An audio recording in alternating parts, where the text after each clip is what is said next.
question. 1 Corinthiens 11, l'Écriture dit quoi? Paul commence par dire, je vous loue. 1 Corinthiens 11, 1. Je vous loue. En d'autres termes, je vous loue de ce que vous vous souvenez de moi à tous égards, virgule, et de ce que vous retenez mes instructions, telles que je vous les ai données. Donc, Paul félicite l'assemblée du fait qu'ils sont fidèles à ce que Paul les a recommandés. Verset 3. Je veux cependant que vous sachiez que Christ est le chef de tout homme, que l'homme est le chef de la femme et que Dieu est le chef de Christ.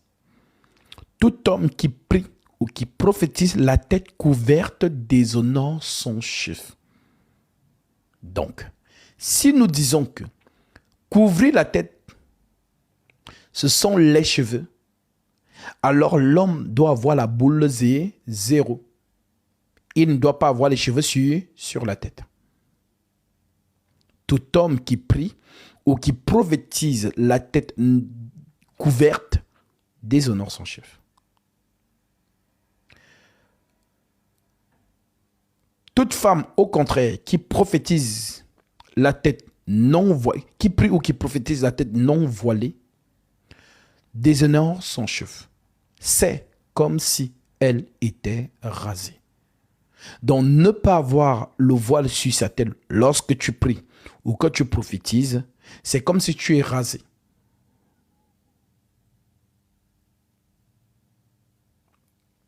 Car si une femme n'est pas voilée, qu'elle se coupe aussi les cheveux. Donc, vous dites que le cheveu, bon, en tout cas pour ceux qui disent ça, que le cheveu c'est le voile spirituel de la femme.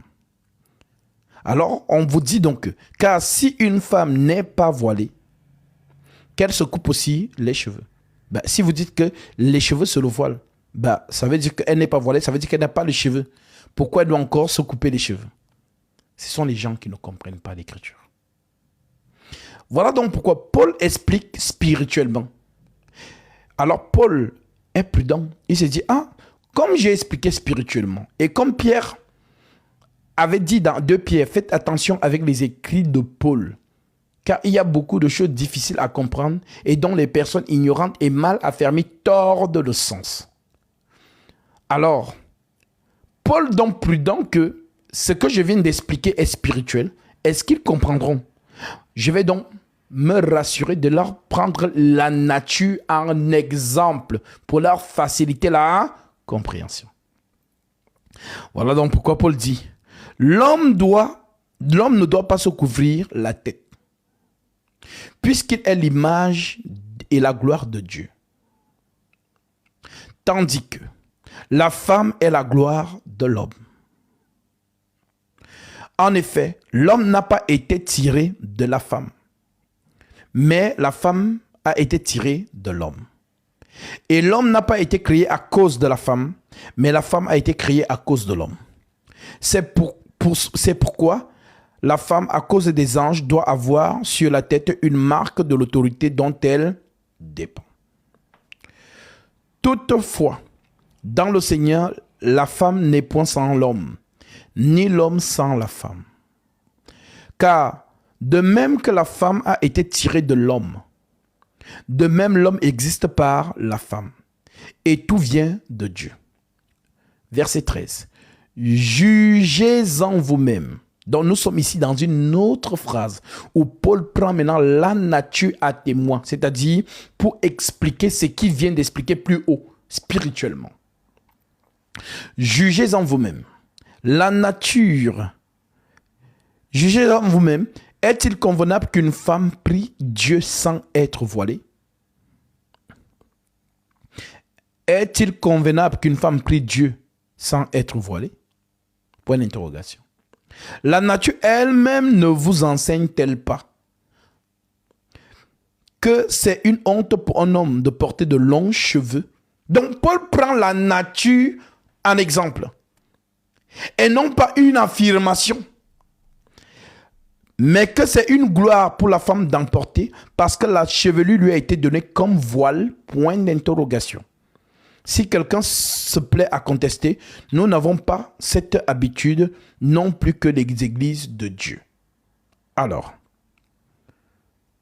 nous avons compris que spirituellement, la femme, lorsqu'elle entre en présence de l'homme, dont l'homme c'est Jésus-Christ, parce que j'ai suivi certains les gens qui prêchent que non, toute l'église c'est la femme. Voilà, comme nous sommes tous des femmes dans l'église, le seul homme c'est Jésus. Ça veut donc dire que, voilà, c'est l'homme dont nous devons tous nous voiler. C'est le Seigneur qui nous voile. Non, ils n'ont rien compris. Dans l'église, il y a l'homme et la femme. Sinon, vu que nous sommes tous des femmes, donc les femmes se marient entre eux, en fait, ce sont les gens qui ne maîtrisent pas et qui prêchent n'importe quoi. Donc, Paul vous fait tout simplement comprendre que lorsque tu entres en présence du Seigneur, toi la sœur, tu dois avoir le voile sur ta tête. Frère, lorsque tu entres dans la présence du Seigneur, tu dois découvrir ta tête. En deux côtés, vous allez souvent voir des gens qui prient avec le chapeau sur la tête, par exemple. Vous allez voir des gens qui prient avec des capuches sur la tête. Vous allez voir des gens qui prient, ils ont des choses sur le dura sur la tête. Non. Ce sont les gens qui n'ont pas compris les Saintes Écritures. Et faire ça, c'est discréditer le Seigneur. En d'autres termes, ne pas le considérer. Alors, nous allons donc prendre un exemple factuel. C'est que Paul nous dit ici. Dans 1 Corinthiens 11, nous devons nous poser la question, mais Paul a vu le modèle là où? Où est-ce que Paul a vu ça? Alors, nous rentrons donc dans Genèse. Chapitre 24. Verset 60 en descendant. Donc, Paul dit, dans Genèse 24, ils bénirent Rebecca et lui dirent, « Oh, notre sœur, puisses-tu devenir des myriades et des myriades, et ta postérité posséder la porte de tes ennemis. » Rebecca sur les chameaux et suivirent l'homme. Et le serviteur amena Rebecca et partit. Cependant, Isaac était revenu des champs de l'Archaïroï et il habitait dans le pays du Midi. Un soir qu'Isaac était sorti pour méditer dans les champs, il leva les yeux et regarda et voici des chameaux arriver. Rebecca levait aussi les yeux, vit Isaac et descendit de son chameau. Elle dit au serviteur, « Qui est cet homme qui vient dans les champs à notre rencontre? » Et le serviteur lui répondit, « C'est mon Seigneur. » Alors elle prit son voile et elle se couvrit. Alors que dirons-nous donc? Rebecca avait les cheveux, la perruque, on va dire ça comme ça. Elle a enlevé son voile. Vu que les cheveux de la femme, le voile de la femme, ce sont ses cheveux. Donc, Rebecca a enlevé ses cheveux. Dès qu'elle a vu Isaac, Isaac est là. Elle a repris ses cheveux, elle a recollé. Donc, ce que Paul explique dans 1 Corinthiens 11, en fait, c'est Genèse 24, verset 60. Donc, le voile que Rebecca a pris, c'est le chalk. C'est le chalk.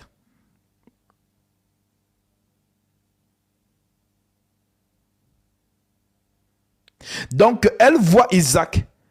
Et on dit le réflexe qu'elle a, elle prit son voile et elle se couvrit. Donc, elle a pris un tissu. Un tissu. Et elle s'est couvert la tête. C'est tout. Donc, toute personne qui combat cet enseignement, non, les cheveux de la femme, c'est son voile, ce sont les gens qui veulent se tresser. C'est tout. C'est tout. C'est ça en fait. Et vous savez que le Christo business, donc ce qu'on appelle les méga church, ils sont dans un Christo business. Alors le Christo business, s'ils commencent à donner ce genre de message, ceux qui n'aiment pas le Seigneur mais qui aiment encore leur corps ne viendront pas dans leur méga church. Mais il faut bien remplir les chaises des méga church. Voilà donc pourquoi ils leur disent non. Les cheveux, le voile de la femme, ce sont ses cheveux. Pourtant, c'est fou. Lorsque tu entres en présence du Seigneur Jésus-Christ, tu dois avoir un tissu sur la tête, ma soeur. un chalque.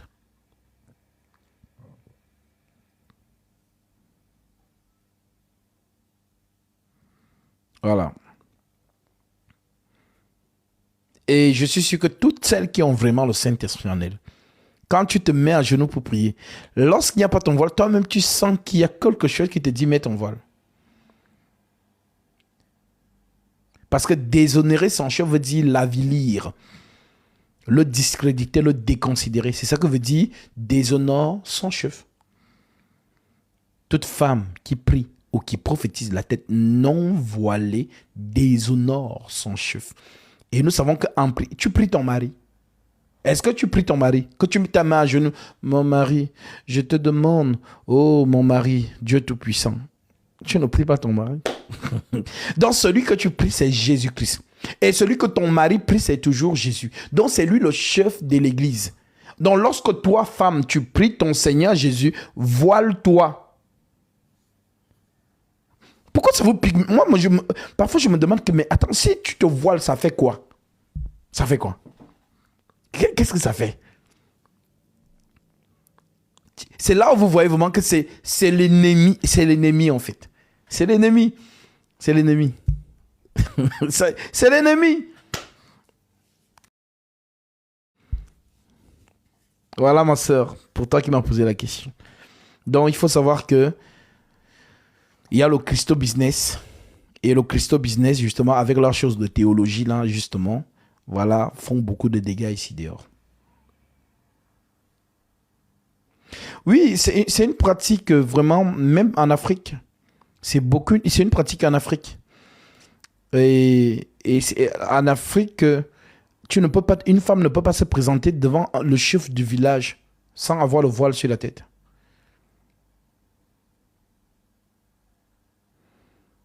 Tu ne peux pas te présenter devant une autorité, voilà, sans le voile.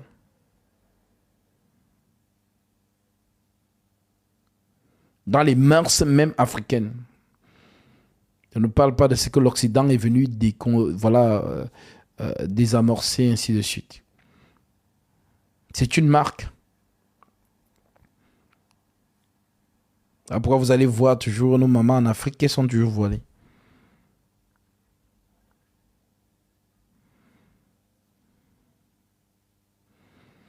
Donc, voilà pour aujourd'hui. J'espère encore que le Seigneur vous a parlé.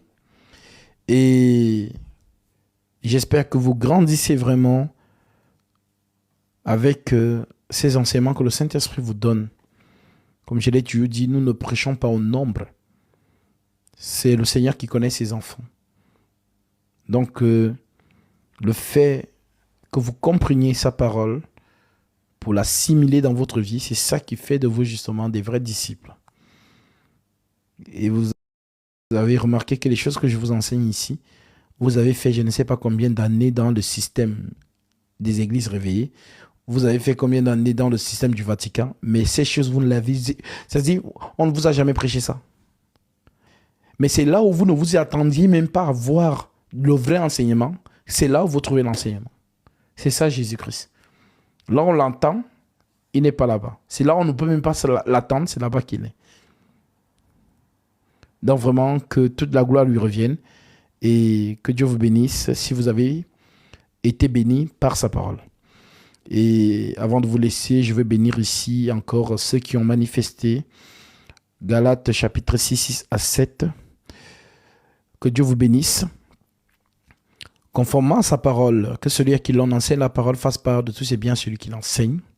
Ne vous y trompez pas. On ne se mord pas de Dieu, ce qu'on aura semé, il le moissonnera aussi. Corrélé à Matthieu chapitre 10, l'ouvrier mérite sa nourriture. En entrant dans la maison, saluez-la. Si la maison ne se juge pas digne, si la maison se juge digne, que votre Père vienne sur elle. Et si la maison ne se juge pas digne, que votre Père retourne avec vous. Alors vous êtes digne, car ce que vous avez donné, je vais manger. Comme les 3 hommes ont mangé chez Abraham et la bénédiction est entrée dans sa demeure. Alors que par ses offrandes au Seigneur vous accorde ce que votre cœur désire, lui qui connaît vos prières et vos doléances, et qui déverse ses dons spirituels en chacun de vous. Soyez bénis. Et sachez-le,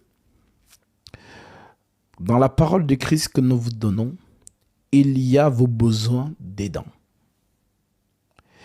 Et c'est comme ça que le Seigneur a mis les choses pour que vous puissiez prendre ce qui vous appartient. Souvenez-vous toujours qu'il dit « Mes paroles sont esprit et vie ».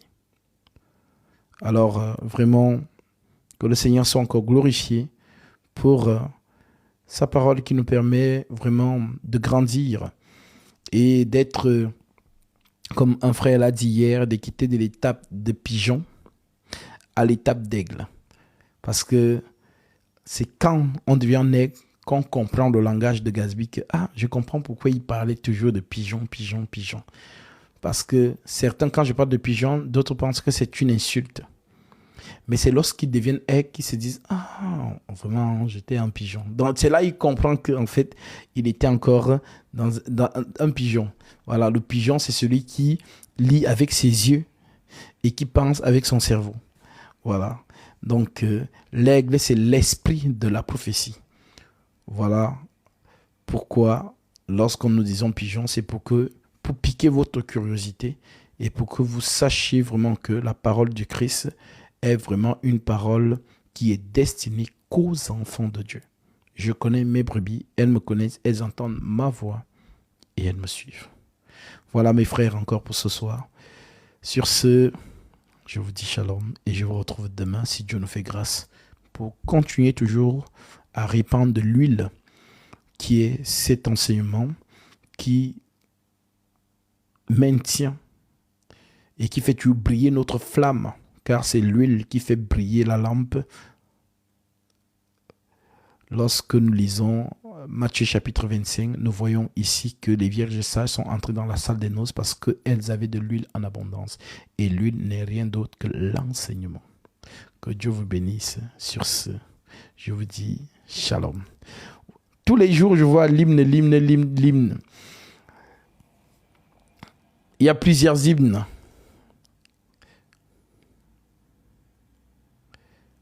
Effectivement.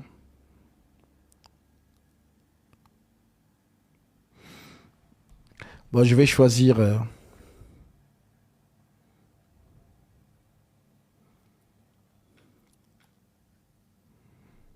Alors, quel est l'hymne qu'on va mettre aujourd'hui?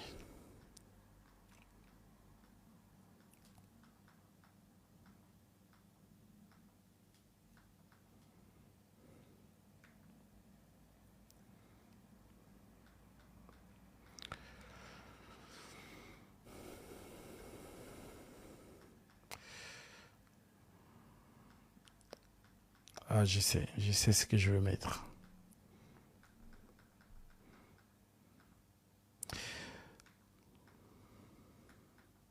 Ceux qui veulent prendre leur baptême samedi, c'est maintenant qu'il faut envoyer vos messages pour qu'on vous envoie l'adresse du lieu du baptême.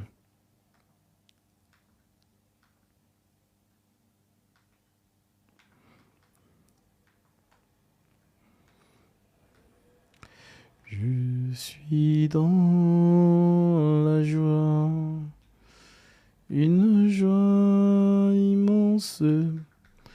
Je suis dans l'émotion, car Yahweh m'a libéré.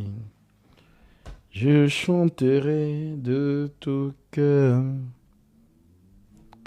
les merveilleux de mon papa Yahweh.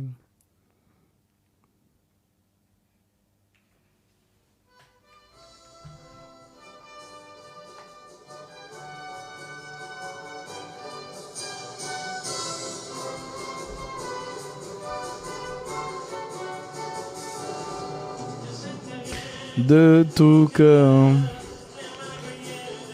Frère Yannick, y a-t-il un lien avec les tables que Jésus-Christ a renversées et la grâce? Les premières tables écrites par le doigt de Dieu, c'est la parole de Dieu. Et les deuxièmes tables, c'est que Moïse a donné au peuple, c'est la parabole.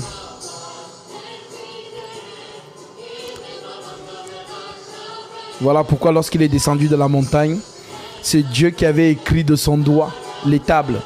Donc s'il arrivait avec pour donner au peuple, le peuple allait croire.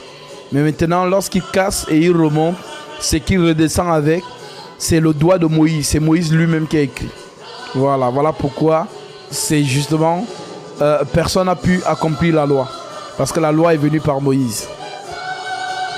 Immense, je suis dans l'émotion. Est-ce les 10 commandements? Les 10 commandements, effectivement. Et d'autres ordonnances. Une loi, mon frère, tu iras au Cameroun prêcher la parole comme tu as fait au Congo. Je l'ai déjà fait et je le referai encore. Je suis dans la joie immense, je suis dans l'émotion. Amen.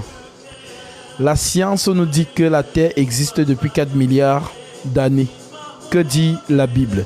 La Bible ne dit pas ça. La Bible n'a pas daté l'existence de la Terre. Voilà, donc l'Écriture nous dit n'allez pas au-delà de ce qui est écrit. Donc ce que la science dit, je ne sais pas avec quel baromètre ils ont pu mesurer cela. Et viendras-tu en Guyane? Alors comme je l'ai toujours dit, je me déplace là où on m'envoie le billet d'avion. Si vous m'envoyez le billet d'avion et mon séjour en Guyane, bah je viens.